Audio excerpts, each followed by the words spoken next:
సరే ఇప్పుడు కొన్ని వీడియోలు చూపెడతాం మీకు. ఆనాడు కేసీఆర్ ఏం మాట్లాడారు పెట్టి కూర్చోబెట్టి బేసిన్లు లేవు, బేసేజాలు లేవు, బ్రహ్మాండంగా నీళ్లు వాడుకోండి, మేము వాడుకుంటాం, మీరు వాడుకోండి, ఇరు రాష్ట్రాలకు సరిపోను ఇంకో 1000 టీఎంసీలు ఎక్కువ ఉన్నాయి, పిచ్చి కొట్లాటలు బంద్ చేయండి అని చెప్పినండి.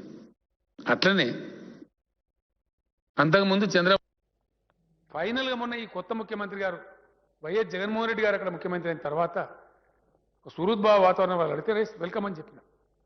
వారు టాక్స్కి వచ్చినారు, చర్చలు జరిగినాయి. నేను నమ్ముతున్నా, నాకు భగవంతుని నమ్మేవాడిని, మంచి ఆలోచన చేస్తే ఫలవంతమవుతుంది అధ్యక్ష. నేను చెప్పినాను పాత బేసిన్లు లేవు, బేసిజాలు లేవు. మేము నా డాక్టర్ రోజా గారు మంచి ఆతిథ్యం ఇచ్చారు. అన్నదాత సుఖీభవ. ఇప్పుడు ఊరికే సుఖీభవ కాకుండా రాయలసీమ ప్రాంతానికి డెఫినెట్గా గోదావరి జలాలు రావాల్సిన అవసరం ఉంది. ఇప్పుడు ఇక్కడ ఆంధ్రప్రదేశ్ రాష్ట్రంలో క్రియాశీలకంగా రబస్ట్గా పనిచేసేటువంటి మంచి పట్టుదల ఉండేటువంటి యువ నాయకుడు జగన్మోహన్ రెడ్డి గారు ముఖ్యమంత్రి ఉన్నారు కాబట్టి తప్పకుండా అది సాధ్యమవుతుంది. ఒక ఎల్డర్ బ్రదర్గా జగన్మోహన్ రెడ్డి గారు రాయలసీమ ప్రజల బాధలు నాకు తెలుసు కాబట్టి 100% మా యొక్క ఆశీస్సులు, సంపూర్ణ సహకారం 100% ఉంటుంది. ఇప్పటికే నేను, ముఖ్యమంత్రి గారు, ఆంధ్రప్రదేశ్ మంత్రివర్గం చాలామంది వచ్చి చర్చలు కూడా జరిపాం. నీరు ఈరోజు మన కళ్ళ ముందు కనపడతాం. సుమారు 1000 టీఎంసీలు గోదావరి నుంచి పోయింది. ఆల్మోస్ట్ ఇప్పుడు 2 ప్రాజెక్టులు కూడా మనకు శ్రీశైలం సాగర్ ఫుల్లైపోయి సముద్రాన్ని నిలిపోయి పరిస్థితి. ఆ నీళ్ళు అట్లా వేస్ట్గా పోకుండా మన ప్రజలకు ఉపయోగపడాలని చెప్పి పాజిటివ్ నిర్ణయానికి వచ్చాం. ఇది గత 60-70 సంవత్సరాల తెలుగు వాళ్ళ చరిత్రలో ఒక కొత్త అధ్యాయం జగన్ గారు, నేను కలిసి లిఖించబోతా ఉన్నాం. ఇందులో కొందరికి అర్థం కాకపోవచ్చు, కొందరికి డైజెస్ట్ కాకపోవచ్చు, కొందరికి జీర్ణం కాకపోవచ్చు, కొందరికి అజీర్తి కావచ్చు. కానీ మేం చేయగలిగింది ఏం లేదు. కానీ అందరూ కూడా దేశం మొత్తంలో అన్ని కార్నర్స్లో అందరు ప్రజలు బాగుండాలని కోరుకుంటాం. ఎస్, రాయలసీమకు పోయి రాయలసీమకు నీళ్లు రావాలని నేను చెప్పిన మాట వాస్తవం. ఈరోజు కూడా చెప్తా ఉన్నా. ఎవరు వద్దంటున్నారు రాయలసీమకు నీళ్లు? నేను చెప్పింది ఏంది, అక్కడ కృష్ణా నదిలో నీళ్లు లేవు, గోదావరిలో ఉన్నాయి. మేము తెచ్చుకున్నాం, గోదావరి నుంచి తెచ్చుకుంటున్నాము, మీరు కూడా అక్కడి నుంచి తెచ్చుకోండి, మీకు మేము సహకరిస్తామని చెప్పినాం. బేసిన్లు, బేసిజాలు అడ్డం పెట్టాము, మీకు సహకరిస్తాము. రాయలసీమ కరువు ప్రాంతము, వాళ్ళకి నీళ్లు రావాలి తప్పకుండా, అది న్యాయం, మీరు తెచ్చుకోండి, మేము అవుట్లెట్ సపోర్ట్ చేస్తామని చెప్పినాం. ఎందుకంటే అంటే దీంట్లో స్పష్టంగా ఏంటంటే గోదావరి జలాలని రాయలసీమ తరలించడానికి ఆనాటి ముఖ్యమంత్రి కేసీఆర్ గారు చర్చలు జరపడమే కాదు, ఆ దిశలో 2 అడుగులు ముందుకేసింది. ఈరోజు ఏమంటుండు హరీష్ రావు గారు కానీ ఇతర టీఆర్ఎస్ వాళ్ళు, చంద్రబాబు నాయుడు ఆ పోలవరం బంకచెర్ల ప్రాజెక్టు కట్టే ప్రతిపాదన చేస్తే మీరు కొట్లాడుతున్నారని ఇప్పుడు మాట్లాడుతున్నాడు.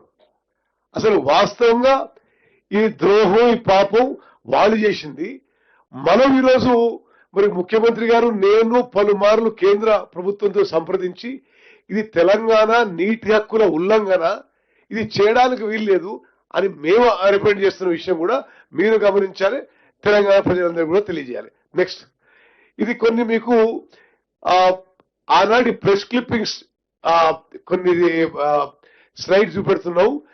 ఆనాటి ముఖ్యమంత్రులు కేసీఆర్ గారు, జగన్మోహన్ రెడ్డి గారు కలిసి ఈ గోదావరి జలాలని రాయలసీమకి ఏ విధంగా తరలించాలని పలుసార్లు సుదీర్ఘంగా చర్చించిన ప్రెస్ క్లిప్పింగ్ లో మీకు చూపెడుతున్నాం. నెక్స్ట్, గోదావరిలో సాగుదాం, ఏ విధంగా గోదావరి నీళ్లు డైవర్షన్ కోసం వాళ్ళు జరిపిన చర్చలు. Okay, next okay, go back. Andhra Telangana వేరువేరు కాదు అని అన్నది ఎవరు? కల్వకుంట్ల చంద్రశేఖరరావు. మరి ఆ రోజు ఆ మాట అన్నాడు, ఈ రోజు ఏమంటున్నాడు? మరి అదేవిధంగా కేసీఆర్ సహకారం గొప్పది జగన్. ఓకే, మరి స్వచ్ఛమైన హృదయంతో జగన్, కేసీఆర్. ఓకే, మరి వాళ్ళు ఆ విధంగా మాట్లాడుకొని తెలంగాణ ప్రజలకి రైతులకు మోసం చేసి ఈ రోజు ఏ విధంగా మాట్లాడుతుందో దయచేసి గమనించాలి. అదేవిధంగా ఈ బేసిన్లు లేవు, బేసిజాలు లేవు అనేది అసలు వాటర్ ప్రిన్సిపల్స్ కి ఫండమెంటలీ రాంగ్. ఇది ఎప్పుడైనా సరే ఏ వాటర్ బేసిన్ అయినా ఆ బేసిన్ లో పూర్తిగా రైతులకి ప్రజలకు ఉపయోగపడ్డ తర్వాత వేరే చోట తీసుకుపోవాలి.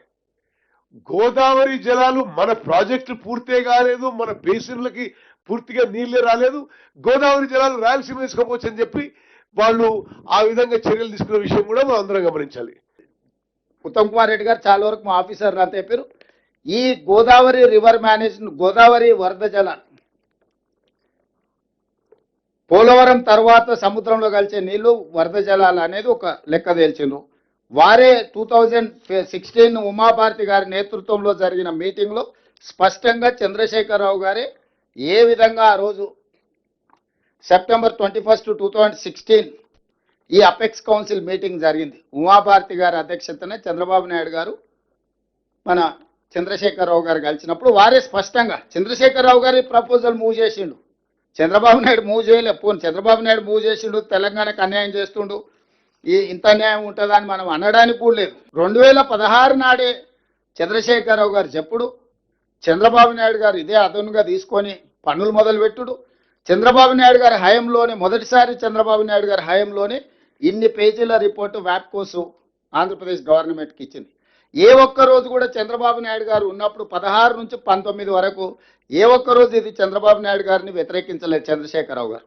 ఇది వదిలేసి 2019లో మళ్ళీ జగన్మోహన్ రెడ్డి గారు రాగానే ఇప్పుడు అన్ని పవర్ పాయింట్ ప్రజెంటేషన్లు చూపించారు.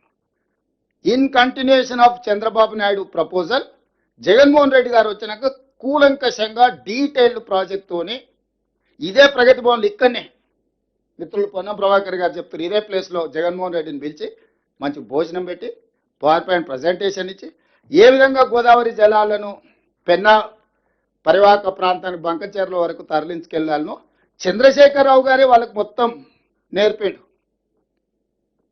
ఈరోజు ఆయన 80,000 పుస్తకాలు చదివిన తెలివితేటలు, విశ్వాసం ఏదైనా ఉంటే తెలంగాణ ప్రజల పట్ల చూపించాలి. వారు చంద్రబాబు నాయుడు ఇక్కడికి వచ్చినా గోదావరి జలాలే తీసుకుపోతామన్నారు, జగన్మోహన్ రెడ్డి ఇక్కడికి వచ్చినా గోదావరి జలాలే తీసుకుపోతామన్నారు. చంద్రశేఖరరావు గారు నగరి రోజా గారింటికి వెళ్ళినా కూడా గోదావరి జలాలని మీకు ఇచ్చి రాయలసీమను రతనాల సీమ చేస్తా అన్నాడు. అంటే మా ఇంటికి వస్తే ఏం తెస్తావు, మీ ఇంటికి వస్తే ఏం పెడతావు అనే విధానము స్పష్టంగా ఇక్కడ ఉంది. ఈ నేపథ్యంలో రెండోసారి ముఖ్యమంత్రికి వచ్చిన చంద్రబాబు నాయుడు గారు పాత ఫైల్స్ కన్నిటికీ దుమ్ము దులిపి ఇప్పుడు ఆ పనులను ముందుకు తీసుకెళ్లడానికి మొదలుపెట్టిండ్రు. మేము స్పష్టంగా చెప్పినాం, కృష్ణానదిలో మా ప్రాజెక్టులు అన్ని నీటి కేటాయింపులు, గోదావరి ప్రాజెక్టులో మా ప్రాజెక్టుల నీటి కేటాయింపులు అన్నీ వివాదాలు పరిష్కారం అయితే తప్ప మిగులు జలాలు అనేది లెక్క తేలదు. ఈరోజు ఎన్విరాన్మెంట్ మినిస్ట్రీ అయితే పిఎఫ్ఆర్ను తిరస్కరించిందనంటే అదేదో పరిష్కారం అనుకోకండి, అది కామా మాత్రం, అది ఫుల్ స్టాప్ కాదు. వాళ్ళు లేవనెత్తిన డౌట్లను మళ్ళీ క్లారిఫికేషన్ పేరు మీద మళ్ళీ వెనక్కిస్తాడు. ఎందుకంటే మోడీ గారి మనగడ చంద్రబాబు నాయుడు గారి మీద ఉంది, చంద్రబాబు నాయుడు గారి మనగడ గోదావరి బంకచెర్ల మీద ఉంది. ఇవన్నీ నదుల అనుసంధానం లాగా రివర్ ఇంటర్లింకేజ్ లాగా ఇదంతా పొలిటికల్ ఇంటర్లింకేజ్ ఉన్నది. అందుకోసమని ఇది మన తెలంగాణలో కడుతున్న ప్రాజెక్టులు కానీ తెలంగాణకు కేటాయించిన నీళ్లను పక్కాగా లెక్కలు రాసి మన కేటాయింపులు జరిగినప్పుడే ఈ సమస్యకు పరిష్కారము. ఇది ఒక రోజు, ఒక నెల, ఒక సంవత్సరంలోనూ తేలే వివాదం కాదు. అందుకే ఈ హాల్లో ఉన్న ప్రతి ప్రజాప్రతినిధి దీన్ని నేర్చుకోవాలి. ప్రతి గ్రామంలో, మండలంలో, జిల్లాలో మీరు అంశాన్ని ఖచ్చితంగా మీరు ఏదైనా ఉపన్యాసం ఇవ్వండి. ఒక 5 నిమిషాలు ప్రజలకు ఇది వివరించాలి, ఏ విధంగా చంద్రశేఖరరావు గారు తెలంగాణ రైతులకు ద్రోహం చేసిండో, రాష్ట్రం వచ్చినా కూడా వచ్చిన తర్వాత కూడా మన నీళ్ళని ఎట్లా ఆంధ్రప్రదేశ్కు తాకట్టు పెట్టిండో. ఆ రోజు ఆయన ఇప్పుడు వీడియోలో చూసారు, ఆయన గొప్పల కోసం ఎట్లా మాట్లాడుతుండో, కొందరికి నచ్చదు, కొందరికి కడుపు నొప్పి ఉంటుంది, కొందరికి అది ఉంటుంది. అసలు ఆలోచన ఎందుకు వస్తుంది ఆయనకి? ఎవరికో కడుపు నొప్పి ఉంటుందని, ఎవరికో బాధ ఉంటుందని. అంటే ఎవరన్నా ఆయన ఏమన్నా అనేరు కానీ అని ముందుగానే మన మీద బురద చల్లుతున్నాడు, మన ఉద్దేశాలను, మన ఆలోచనలని తప్పు పట్టాలి అన్నట్టుగా. చంద్రశేఖరరావు గారు శాశ్వతం కాదు. చంద్రశేఖరరావు గారు సృష్టించిన సమస్యలు శాశ్వతం కాదు, నీటి కేటాయింపులే శాశ్వతం, మన హక్కులు శాశ్వతము.